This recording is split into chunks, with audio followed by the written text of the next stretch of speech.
இந்த கேள்வி எனக்கு ரொம்ப நாளா இருக்கு. அது மட்டும் இல்லாம இந்த கேள்வி நிறைய பேருக்கு இருந்திருக்கலாம். அது என்னன்னா, யார் நல்லவன்? இது பார்த்தீங்கன்னா, மனசுக்கு சரின்னு பட்டதை செய்றவங்க நல்லவங்களா?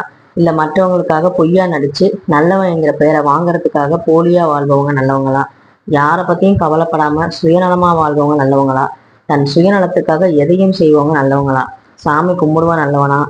கும்பிடாதவன் நல்லவங்களா? இப்படி நிறைய யோசிச்சு எனக்கு ஒரு நல்ல விடைய என் மனசு சொல்லுச்சு. இது உங்களுக்கு சரின்னு பட்டுச்சுன்னா நீங்களும் கமெண்ட்ல சொல்லுங்க. இல்ல உங்களுக்கு யார் நல்லவன் தோணுது அப்படிங்கிறதையும் கமெண்ட்ல சொல்லுங்க. நம்ம பாத்தீங்கன்னா, குளிர்காலத்துல கம்பளி நல்லதுன்னு சொல்லுவோம். அதே பாத்தீங்கன்னா வெயில் காலத்துல அதை கெட்டதுன்னு சொல்லுவோம். மழை காலத்துல குடை தேவைப்படும், பனிக்காலத்துல தேவைப்படாது. அதனால கூட நல்லதா கெட்டதான்னு நம்ம சொல்ல முடியுமா? அது நம்மளுடைய தேவைக்கு ஏற்ப பாத்தீங்கன்னா நம்ம அதை நல்லதாகவும் கெட்டதாகவும் மாத்திக்கிறோம். இந்த கம்பளியும் குடையும் அதை நிறைய பேர் நம்ம யோசிப்போம். நமக்கு யாரெல்லாம் நமக்கு நினைச்சதை நடத்தி தராங்களோ, நமக்கு பிடிச்சதை செய்யறாங்களோ அப்ப அவங்க நல்லவங்க.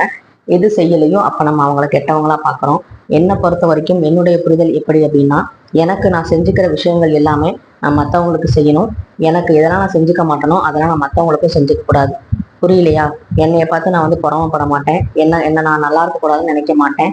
என்னை நான் கோவப்படுத்திக்க மாட்டேன். என்னை நான் காயப்படுத்த மாட்டேன். என்னை நான் அசிங்கமா திட்ட மாட்டேன். இதெல்லாம் நான் எனக்கு செய்ய மாட்டேன். அதே மாதிரி மற்றவங்களுக்கும் அதை நான் செய்யக்கூடாதுன்னு இருக்கேன் பார்த்தீங்களா? அதுதான் பார்த்தீங்கன்னா உண்மையாலுமே நல்ல குணம். தன்னை போல் பிறரையும் பார்ப்பவனே உண்மையான நல்லவன். இது உங்களுக்கு பிடிச்சிருந்தா நீங்களும் கமெண்ட்ல சொல்லுங்க.